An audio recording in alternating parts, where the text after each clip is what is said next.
What is good, people? Welcome back to the channel. KG is back and we're talking transfers today.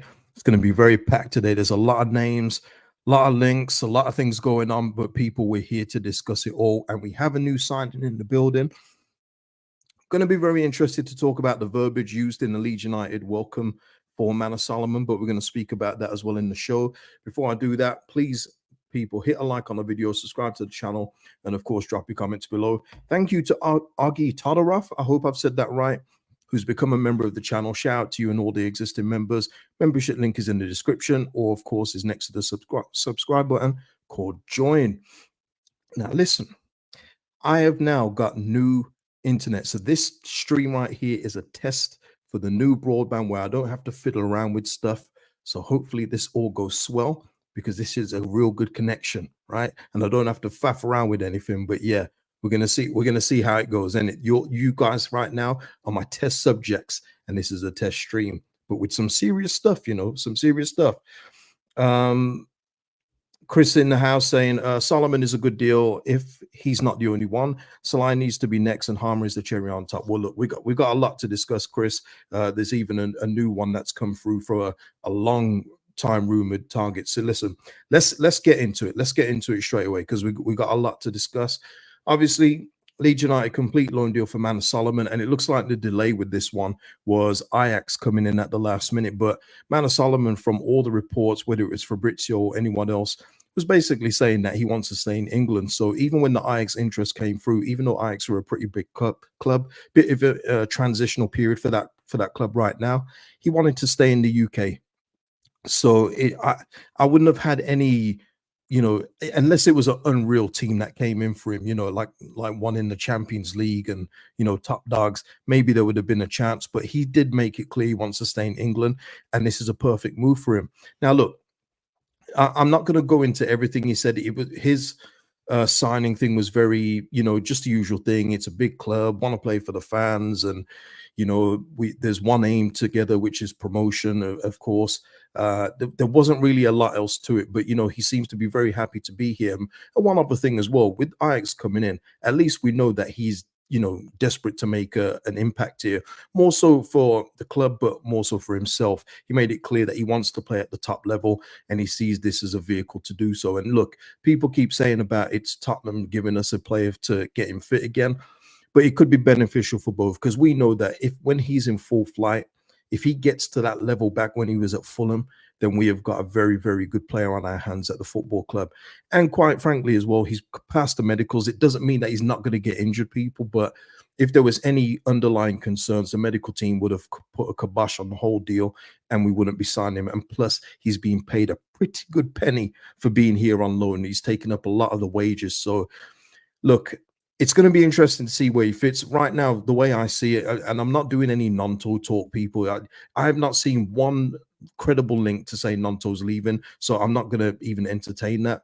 I think Nonto's moving into the 10. Meanwhile, we got Ramazani and Solomon for the left-hand side. That's the way I see it right now. And even if sometimes Nonto can move on the right, but maybe that won't be necessary, people, and we'll get into that in a bit. Listen, let me just see, not much. Oh yeah, this is the verbiage I wanted to get into. Here it is. And I mean, this is, I mean, PR at its best, but basically this is, the 49ers saying this is why we've been patient. But look, beating off competition, pause, from a number of top flight sites across Europe for his signature, the deliberate strategy of remaining patient in the transfer window has paid dividends, with the club able to act quickly and secure the services of a player who only became available in recent days. So they are talking to you, people. They're talking to me. They're talking to you as fans, saying, look, we know we've waited a while, but this is the reason why. So look, they managed to pull it off, so you can get this one off right now. But if you didn't sign anyone, it looks a little funny in the light. But this is the 49ers. They're never going to come out unless it's Parag that comes out to the Leeds United official channel and gives them an interview that's been very scripted. You're not going to get anything, but you will get little nuggets in like signing statements like we've seen today. Gavin saying, I'm spinning with PR. It is what it is, man. It is what it is. James saying, a lot of good news coming out today. Yeah. And just like as I say, with Manor Solomon, there's not really much to say, but here he is. And just for the people that know, I mean, it's on the thumbnail anyway, but he's taken the number 14 shirt. So let's hope that it's a success, people, because if he's good for us, you know, we will finish in the top two. But we need more. We need more. Ryan saying might have to take that with a pinch of salt. Well, look, where shall I go next? Where shall I go next? You know what? Let's go here next. Peter Kov here said, "Hi all, greetings from Hungary." So let's go there next, because we know that this one's been on the cooker for a while. And Roland Sallai, it looks like this deal could happen. Very much so could happen. And Sasha Tavalieri, who's we're going to mention a couple times today, Leeds now pushing hard with Freiburg in order to make Roland Sallai €9 million deal happen, which is around what, £7.5 million. The right winger is keen on the move, more to follow. So, I mean, this one, people, if we can get this one in the door, game changer. I've said it before, I've said it previously, but it's an absolute game changer, because he shouldn't be playing at championship level. And I'm very, very surprised the fact that it's been leaked. We've been linked with this player for what, nearly a week. I'm very surprised that someone else hasn't tried to move in on this and get him at even the Premier League level. Very, very surprised. I'm very shocked that it hasn't been hijacked. But if you can get a player like this, he'll be more than good enough for the championship, and he'll be ready for the Premier League too. So listen, get this one done if you can, Leeds, and we are cooking. And look, it says right winger, but this guy can easily play in the 10. And that just gives us a whole plethora of options, whether it be Brendan Aronson moving forward into the 10, whether it be Willie Nonto, Sallai moving over while Dan James plays. You know, there are so many options. We're going to be sport for choice, people. We shouldn't know what the team sheet is. It's going to be interesting, isn't it? But we'll see if there's another update on this one, and we'll come back to it again, because I would really like this one to happen. This is the one where I would say that it would probably be one of the best signings, unless we could get another person who we're going to speak about. But Roland Sallai, for his quality, he should not be in the championship. But if Leeds United pull this off, you will have to give the 49ers credit for that, because this signing would be unreal for the championship. Jamie saying, this is great, isn't it? We need squad depth. It's absolutely brilliant, Jamie. And this is it. You know, people keep on saying, oh, but who's going to play where? I mean, how do you fit in this? It's not about how you fit in. It's about competition for places. And this kind of competition is incredible. The fact that we've got Solomon in the door now, with Ramazani in here as well, Nonto, Dan James, that's insane for this level, people. Insane. So, look, everyone plays to their potential. Daniel Farker now, look, we was never gonna replace Somerville and Jorginho with those caliber of players, but we're getting close-ish, and I mean ish. You know, it's not that kind of stardust that they had, but this is very good. It's rounding out the squad, probably more complete than it was last season for sure. Bob saying, KG, it's so true. Red Bull gives you wingers. Tremendous. Sai in the house, thank you for the super chat, Sai. Between those signed and those heavily linked, we're fast becoming the Harlem Globetrotters of the championship. Tremendous. Thank you for that, Sai. Much appreciated. So now, where do we go next? Okay, let's continue with this one. Let's continue with more rumored income. Is this one? We have been linked with Ao Tanaka. I feel like we've been linked with him for about 2 years now. It's insane. But according to Mail Sport, Leeds United open talks with Dusseldorf over a deal for Japan international Ao Tanaka, with the championship club ready to trigger the release clause of 2.65 million, which is pretty good actually for this player who's, what is he, like 25? Let me just get, yeah, 25 years old. He's going to be 26 in September. Now, I guess the only red flags about this one would be in that he's 25 and been playing in the Bundesliga second division for some time. You'd think that somebody would have picked him up before this, but I would say for the championship, just his level of play, he might even, like, I don't know about you people. Let me ask you: does he take over Gruev's spot? Well, he's an option, isn't he? But I think with the way that he plays, just the range of passing that he's got a pretty good long shot on him as well. Technically sound. There's an argument, isn't there? There is an argument. in terms of Ao Tanaka. And look, 2.65 million, that's a bargain, isn't it? That's a bargain at our level. If we can get him through the door, do so. This is one that I've got no issues with Leeds United doing. And I think he would be a rotation option. I don't think he comes in and starts week in, week out, but I think he would make an impact, when he's here. Mike here saying he plays more than Gruev. I think he's better than Gruev and Rothwell. Yeah, but listen, yeah, Mike, what I meant was we know Daniel Farke will always play the two, whether it be Ampadu Gruev or Ampadu Rothwell, whatever the mix he will do. I just think that with the way that he plays, he's a little bit more progressive with the ball, a little bit more progressive with his passing, even though, he is not a stay-at-home eight, but he's more central eight. I think that he's got probably gives us a little bit more balance instead of using two out-and-out defensive midfielders for me, which I think is just overkill in this division. I do. So, but yeah, absolutely right. And if he comes in, Rothwell, that is sticky for him. Not gonna lie, because I do like Joe Rothwell, but we're gonna get on to the next guy in a minute. But Joe Rothwell isn't a patch on what like a Gus Hamer or someone like that. And when we're talking players like Sallai, when you're talking Gustavo Hamer, you're talking about investing in the now and the next year when we're in the Premier League, because these players will be Premier League ready. Not just ready, but they are Premier League players. So if you're investing like that, whereas for me, Joe Rothwell I'm glad it's a straight loan with no obligation or nothing, because that's not the level I want for Leeds United when we're in the Prem. It's not. And I do like Joe Rothwell at this level, but this is where you have to differentiate your people. You can enjoy a player in one league, but realize that when you go up to the next one, it's a whole different kettle of fish. Really is. So, yeah, we'll see if there's any other developments with the Tanaka news, and we'll come back. Listen, all of this will be done by Friday, people. All of the guessing, the speculation, all done by Friday, and I can't wait. Not gonna lie, I can't wait. Look, guys, I can see a bunch of names that you name in the chat.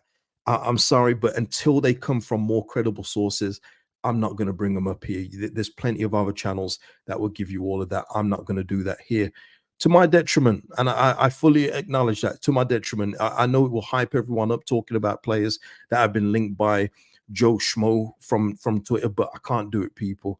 I've just got too much integrity. So until it gets linked by legit sources, I'm gonna just leave those to other people. Okay, fairs. You know me already. You know how I roll. So I appreciate you. Listen, wait there. Yeah, this kind of stuff. Man covered the North here. I take AO over Harmer due to resale possibility return, but to the squad depth. Listen, I'm not being horrible to you, Manco, but you don't need resale value on every single player. We have enough players in this team that have got resale value. With someone like a Gus Hamer, that would be a signing that you use him for the duration of his contract, much like we did pretty much with Rodrigo. You're using them for the experience that they have, the quality that they have for the now, and hopefully for the duration of the deal. So whether that Harmer would be like a 4, maybe 5-year deal, maybe it would be 4 actually, with being 27. You're not looking at possibly reselling him. You're looking at him being an impact player for you to go up, and then in the Premier League give you that added quality. You're not looking to resell Gus Harmer. So and speaking of which, let's go into it. Pretty much after I left the stream yesterday, people, Adam Pope came out with this, and talking about Leeds unlikely to go back in with an improved offer for Sheffield United midfielder Gus Hamer, which for me was like well, what was the point? You know what I mean? And I said it in yesterday's stream, so I'm not saying anything new here, but we knew we was never going to get Hamer for 13 million. It wasn't going to happen. So was it a ploy to unsettle the player? Was it a ploy to make other teams above us take him out of this division? Because if you're just bidding 13 million, then you shouldn't have bothered. You know what I mean? We may as well just put in a 2 million bid for Erling Haaland and see what we can do in it. There's just no point, is there? But for me, Gus Hamer, I still, even with all the other things we mentioned here, Sallai, Tanaka, I don't know how we would possibly do this, because according to Alan Nixon, let me just get the link up here. The price tag, which is what I said yesterday, I said it would probably be around 18 million. And 18 million for me is a good is a good deal for Gus Hamer. And you're talking if we bid 13, isn't there a way we can possibly get it up to the 18 with add-ons and everything else? If Sheffield United would be willing to accept, which probably they wouldn't, but 18 million for Gus Hamer at 27 years old, I would absolutely be all over it. Absolutely. Um, so yeah, I don't know if Leeds United will go back in. The only other thing that makes you think there's a possible chance is because outlets in Holland have said that Gus Hamer has agreed personal terms with Leeds previously, and I don't need to go through it on here. You guys know the drill already with that. You can agree personal terms and then negotiate with the club. But if they've gone as far as agreeing personal terms with Gustavo Hamer, why then only put in just one derisory offer of 13 million? It just doesn't make sense to me. So unless they go back, which is what I've said already, then I just see it as a tactic to unsettle the player and try and disrupt him or make other teams alert to his availability in other leagues, because we do need him out this division if he's not going to be with us, because he's a class above. Ryan saying, when you think 5 million more gets him, it makes sense, but who knows? Yeah, we don't know at this time. And fair play to Popey. I know the BBC do have a little link in towards Leeds United, but that doesn't mean that they're completely out of the running. It doesn't, does it? We'll find out by Friday, of course. But if you can get a Gus Hamer in this division, boy, oh boy, you're laughing. You're absolutely laughing. Reese here saying anything we do to upset Chris Wilder is fine by me. Yeah, I know a lot of people are going there, but I'm looking more towards the the betterment of Leeds United. And yeah, we'd be taking Sheffield United best player. It's undisputed with that. But just think about how stronger we would be. And talking as if Gus Hamer comes in, never mind Tanaka, never mind Rothwell, never mind Gruev, he's taking one of those midfield spots. But that's what you're looking for. You're looking for people to push other borderline starters or decent players. You're looking to push them to the bench, and that should be the aim for this great football club. Even at this level, if we're able to do something like that, then you go ahead and do it. Yeah, Lewis, I was going to mention this, Lewis, and I'm glad you've brought this up, because I was going to bring this up and I probably would have forgotten it. So thank you, Lewis. Lewis here asking, are we linked to any defenders? I have not seen not one credible link to a fullback, and it that is still a position, and I've maintained this. We do need to strengthen there. We need another defender. We cannot go in with just Firpo, Bogle, and Byram. You can't do that. You've got to get another fullback. And I'm cool whether it's I would prefer an out and out left back. People, I really would. I would like Leeds United to stop going for players that could possibly play left back but are a different position. I would love them to get an out and out left back to go with Firpo. But if they're going to move Byram to the left, because he did have a lot of success there last season, in fact, he played better at left back than he did right back overall, then do it. But you need to get in another fullback. Please do it. Yeah, Sky Sports as well. They reported the Gus Hamer news today earlier. It's like I said to you before, people. You're going to get people that pay. And listen, I've got Sky Sports in a different package, but they don't give you the news when it breaks, man. It was literally a day later they reported it. Was crazy about the whole Gustavo Hamer thing. Neil Cooper Solomon to left wing back. He's definitely not going to do that. No way. Not for those wages. Anil saying, sorry, but we need a goalkeeper and left back. Yeah, we're not getting a goalkeeper, but I understand what you're saying. But yeah, listen, I would say now, until there's another update in terms of Gus Hamer, we'll park that one, put a pin in it, and come back to it another time. But if we do close by Friday and we haven't heard of another bid, then I think that's pretty poor. I think it's pretty poor from the 49ers, Leeds United, to do this kind of thing, because it just doesn't make sense for anybody. Really doesn't. So, but we'll come back to it, people. What is next? Should we do Rival Watch? Solomon, let me click some of these off. While I'm clicking these things off, people, please hit like if you haven't already, and it really does help out the channel. So Tanaka, yeah, okay. Rival Watch. Let's go. So I mentioned this yesterday in terms of Burnley. We know that there's a lot of their players being linked with moves away. Josh Brownhill's got a lot of Premier League interest as well as interest from Turkey. Well, Fabrizio he has given it the here we go to Amdouni to go to Benfica. That will be a loan, I think, with the obligation to buy. So there's another one out the door for them. I think they're getting in Jaden Anthony and who else is it?